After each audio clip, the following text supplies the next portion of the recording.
Welcome back to my channel, Ramir Boulder. Kumusta na po kayo? Ihatid ko po sa inyo ang breaking news ngayon. Ah,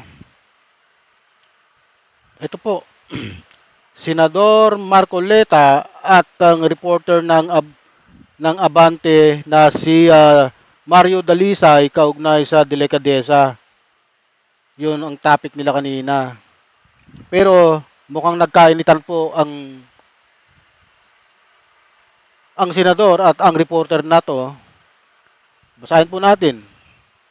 Breaking, himpilan ng binansagang tangang reporter na nakikipag-debate kay Senador Marcoleta magsasampa raw ng ethics complaint. Ito na pa. Nagbabalak ang Abante Radio na magsampa ng ethics complaint laban kay Senador Rodante Marcoleta matapos ang mainit na palitan nila ng anchor na si Mario Dalisay sa programang Parikoy. Ngayon lang po ito nangyari. Ito. Pero batay sa buong transcript ng panayam, lumalabas na ang host mismo ang nakikipag-debate at paulit-ulit na iginiit ang sariling pananaw. Dahilan upang tuluyang uminit ang ulo ng senador at magpahabol ng mga salitang tanga. Dapat po bang magpahabol ng salitang tanga ang isang senador na hinalal ng bayan? Sa palagay ko po hindi. Kasi halal po sila ng bayan, ang sahod nila ay taxpayers money, public figure po sila, kaya hindi po dapat sila nagsasalita ng hindi magandang salita.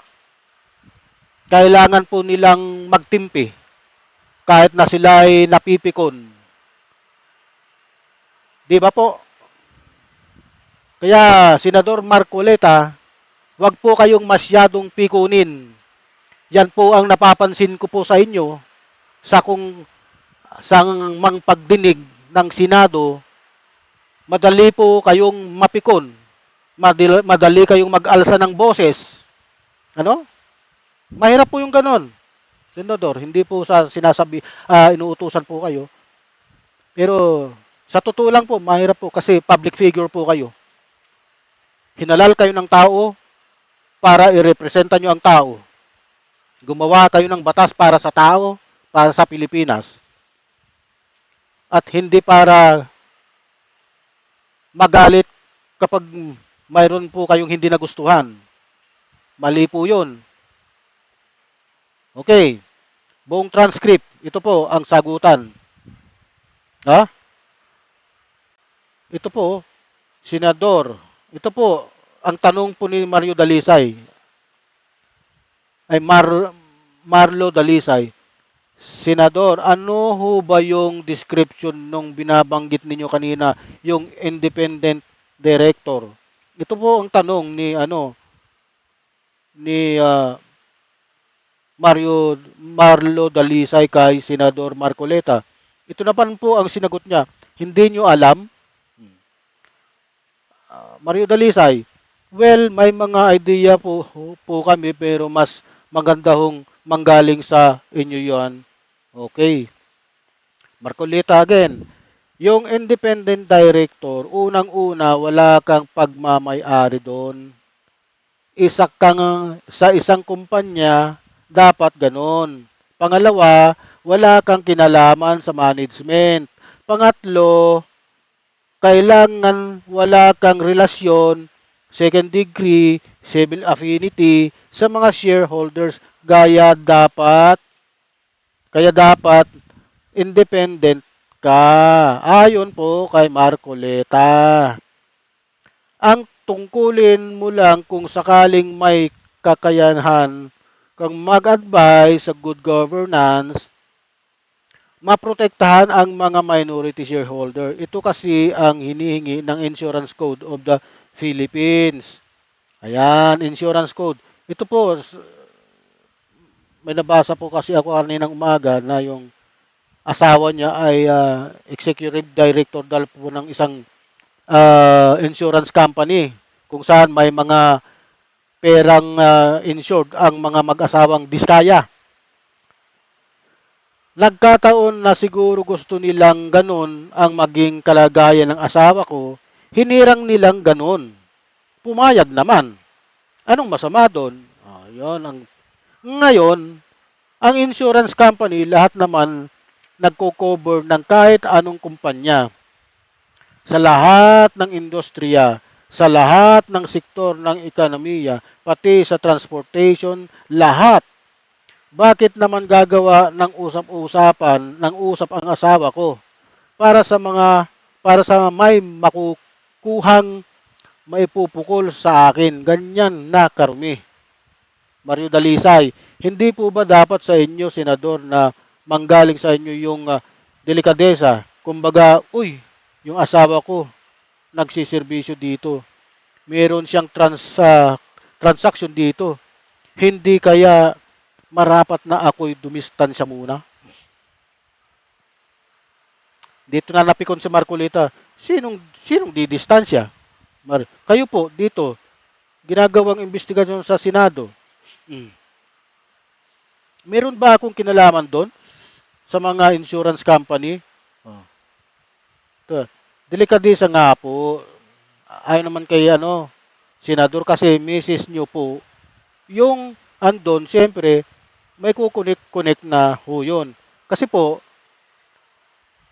yung pinagtatalunan itong dalawang to, si Marcoleta at saka itong si Marlo Dalisay, ang asawa po kasi nitong si Marcoleta na si Edna ba yun? Edna Marcoleta, kung hindi ako nagkakamali, ay nasa isang insurance company kung saan may mga nag-insured yata po ng company itong mga diskaya na milyon-milyon ang halaga. Nakuha niyo po. Kaya po, yung pagprotekta ni Marcoleta sa Senate Blue Ribbon Committee hearing ay ganun-ganun na lang. Gusto niyang mapasok sa Witness Protection Program. Ayun na po, nag-connect, napag-connect-connecta na. Kaya po pala ganun ang ganun siya ka-protective sa mag-asawa dahil nga po pala sa koneksyon ng insurance company na kung saan ang asawa po ni Marcoleta ay executive director yata doon. Basta mataas po ang posisyon.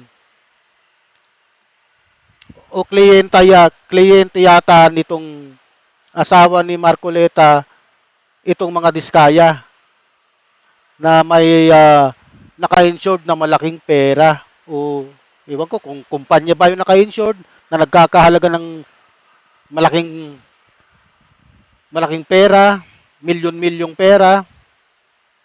Ito po. Pero, ito na, masyado pong mahaba yung kanilang tanong-sagot eh. Oh, pupunta na po tayo sa huling bahagi, no? Ending, ito. Mario, sige sir, salamat na lang po. Nagsisignal na ikat na ang telepono. Tapos, ang ang sagot ni Marcoleta, tanga. Mario Dalis, inabot ko pa yun, sir. Tinawag mo pa kami itong tanga. Kung babasahin ang buong transcript, makikitang mahinahon na ipinaliwanag ni Senator Marcoleta ang papel ng independent director at kung bakit walang conflict of interest sa kaso ng kanyang asawa. Sa halip na hayaan siyang magpaliwanag, paulit-ulit namang ipinasok ng Anchor ang issue ng delikadesa at nakipag-debate sa halip na magtanong. Tila naubusan ng pasensya ang senador at napahabol ang salitang tanga bago tuluyang ibaba ang linya. Yun. Ngayon, ironic na mismong ang himpilan ng host na nakipag-argumento pa sa senador na siyang nagsusulong ng ethics complaint Isang hakbang na nakikitang pagtatakip sa kanyang sariling agresibong asal on air. Mayroon ka palang sa agresibong asal on air? No. Ito po, tanga. Pero, nasundan po ito ng isa pang breaking news. Abante Radio, kumambyo, humingi ng paumanhin. Sus. Naglabas ng opisyal na pahayag ang Abante Radio matapos ang kontrobersyal na panayam kay Senador Rodante Marcoleta sa programang Parikoy, kung saan nauwi sa mainit na debate ang pagtatanong ng host na si Mario Dalisay kung saan nabansagan siyang tanga. Matatanda ang naglabas rin kanina ng Facebook post ang Abante Radio na nagsabing magsasampa sila ng ethics complaint laban kay Marcoleta matapos tawaging tanga ang kanilang anchor. Ngunit kalaunan, tila tahimik na tinanggal ang mga nasabing post at ngayon ay naglabas ng panibagong opisyal na pahayag ng paghingi ng paumanhin. Ngayon po, humihingi na ng paumanhin ang Abante Radio. Opisyal na pahayag ng Abante Radio. Ang Abante Radio ay taus-pusong humihingi ng paumanhin sa naging mainit na talakayan at palitan ng salita at sa pagitan ng host ng programang Parikoy, isang black timer sa aming himpilan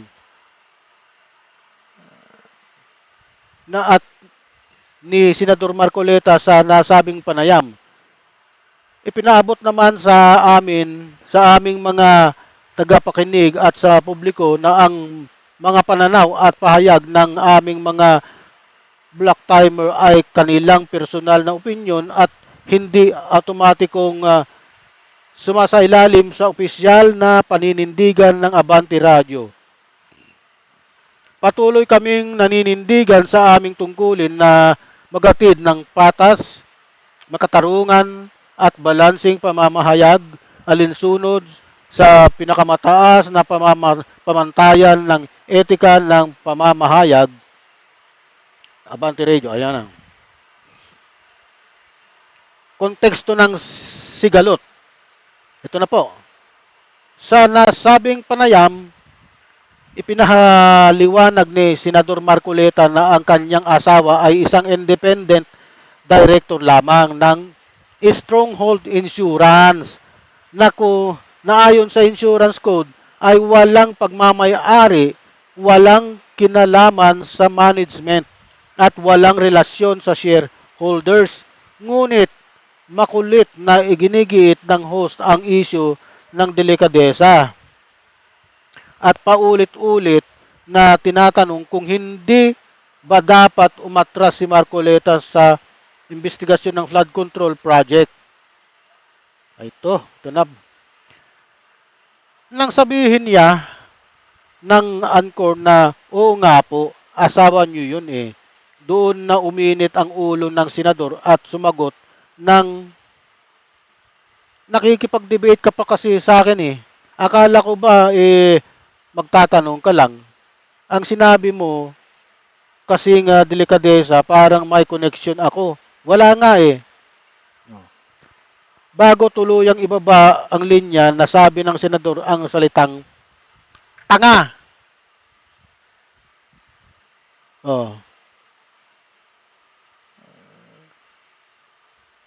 Mula sa banta ng reklamo, nauwi ito sa opisyal na paghingi ng paumanhin at sa pagtanggi ng Abante Radio na ang pahayag ng kanilang black timer ay kumakatawan sa kanilang istasyon. Ang buong transcript ng interview ay matatagpuan sa comment section ng post na to. Ayan po. Abante Radio humingi ng sorry. Akala ko ba magsasampa kayo ng ethics complaint? Bakit hindi kayo magsampa ngayon? Dahil ba sa natatakot kayo? Naglabas ng opisyal na pahayag ang Abante Radio matapos ang kontrobersyal na panayam kay Senador Marcoleta sa isang programa kung saan nauwi sa mainit na debate ang pagtatanong ng host na si Mario Dalisay kung saan nabansagan siyang tanga.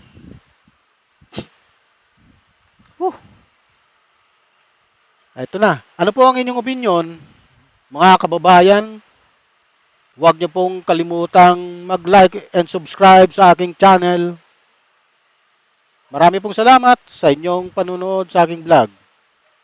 Pa-like and subscribe na lang po sa aking channel. Maraming salamat po sa inyo.